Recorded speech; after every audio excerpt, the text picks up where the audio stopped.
Bonjour. Aujourd'hui, direction le Portugal. On va décortiquer ensemble le visa de regroupement familial D6, C'est ça. en se basant sur les infos d'Access Portugal pour 2025. L'idée, c'est de voir comment un résident étranger peut faire venir sa famille légalement. Oui, pour construire une vie ensemble, tout simplement. Et c'est important parce que le droit à la famille, c'est fondamental au Portugal, c'est inscrit dans la loi. Tout à fait. Notre source, c'est ce guide très détaillé d'Access Portugal. Très complet, oui. Et les avantages sont vraiment concrets. On parle de résidence légale pour toute la famille, bien sûr, Mhm. mais aussi l'accès à la santé, le système national de santé, l'école pour les enfants, l'autorisation de travail pour les adultes. Ce qui est crucial pour l'intégration. Exactement. Sans oublier, au bout de 5 ans, la possibilité de demander la résidence permanente, puis la citoyenneté et la liberté de mouvement dans l'espace Schengen, bien sûr. Bien sûr, ça change la vie. Alors, commençons par le commencement.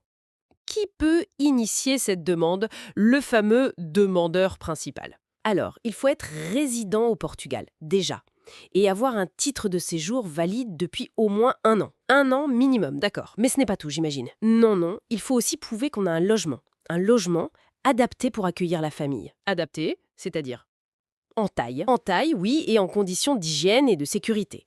Et puis, il faut montrer des moyens financiers stables. On va y revenir. D'accord. Et enfin, être en règle avec le fisc et la sécurité sociale portugaise.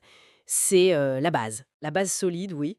Et de l'autre côté, qui peut rejoindre ce résident? Quelle famille? La liste est assez large, en fait.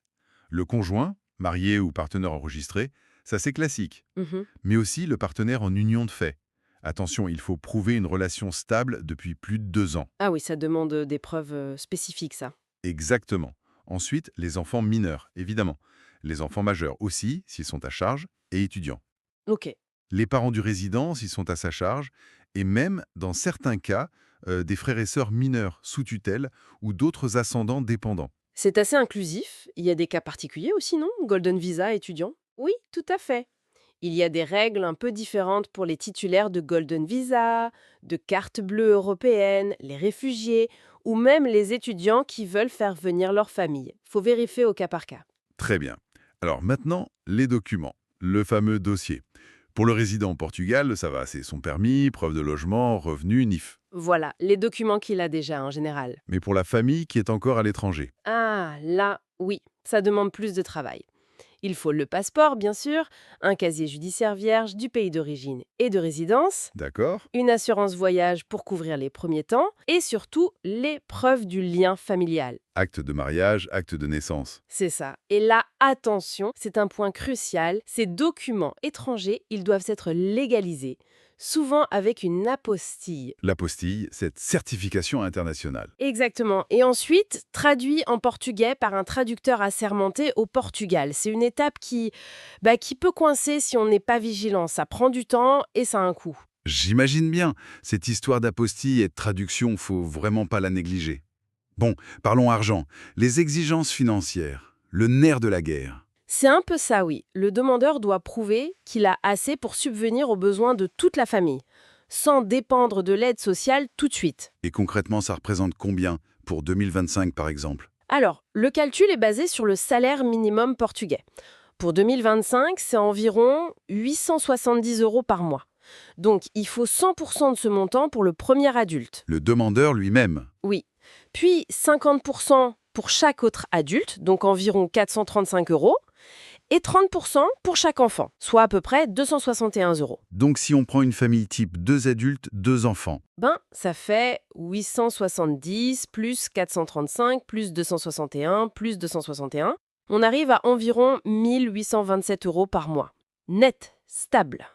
1827 euros.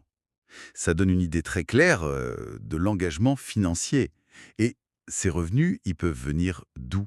Un salaire seulement? Non, pas forcément. Ça peut être un salaire, oui, mais aussi des revenus d'indépendants, des revenus passifs, genre des loyers, ou même une épargne suffisante sur un compte. Il faut juste pouvoir le prouver. Et les logements, on en a parlé, il doit être adéquat. Oui, les autorités peuvent vérifier. Taille, salubrité, c'est important. D'accord. Et le processus en lui-même, les étapes, comment ça se passe?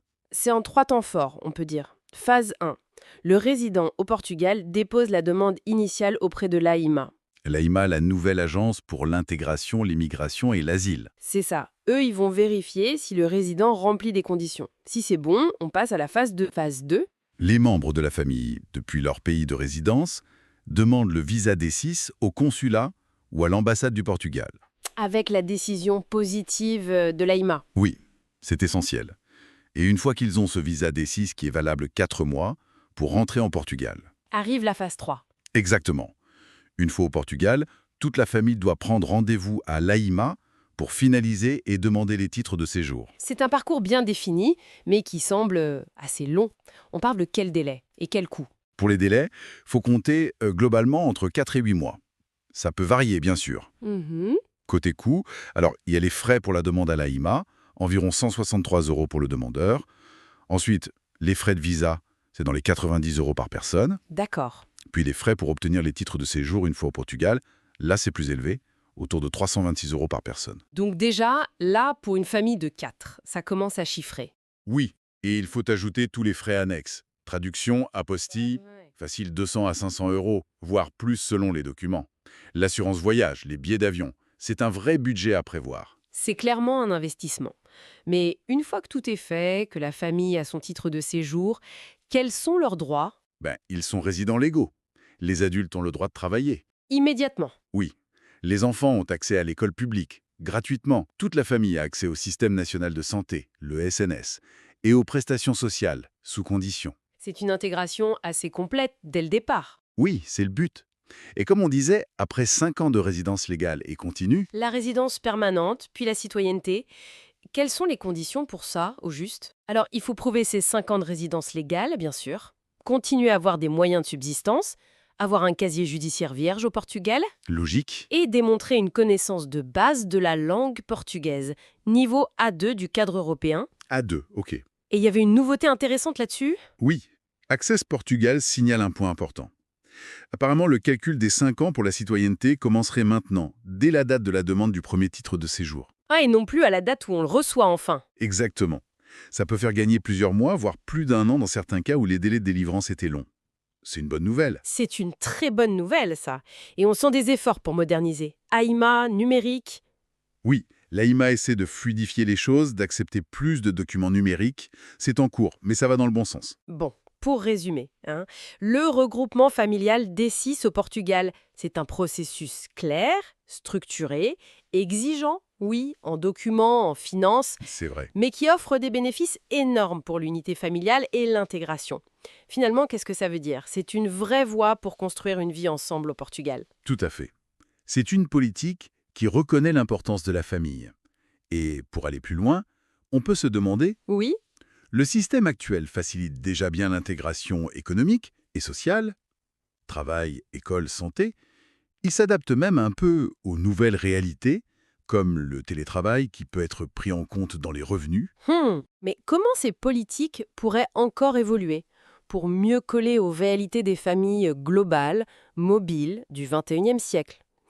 Y a-t-il un aspect de l'intégration peut-être plus culturel ou un soutien linguistique au-delà du A2 qui mériterait plus d'attention pour une réussite, disons, encore plus profonde sur le long terme? C'est une excellente question pour terminer, un point de réflexion important. Merci beaucoup pour cet éclairage très précis. Avec plaisir.